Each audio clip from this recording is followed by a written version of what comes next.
नमस्कार दोस्तों, फिर से एक नए वीडियो में आपका स्वागत है।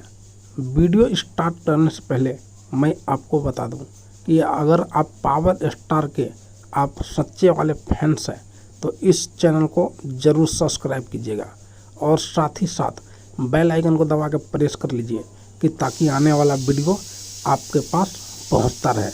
तो चलिए वीडियो स्टार्ट करते हैं। बात करते हैं पावर स्टार पवन सिंह के बारे में। जो आप लोग पिछले बार धनिया गाना आया था, कौन कौन सुना है और नीचे कमेंट जरूर कीजिएगा। फिर से एक न्यू सॉन्ग लेकर आ रहा है आप सबके बीच। गाना का नाम है तुझे ना देखूं तो चैन नहीं।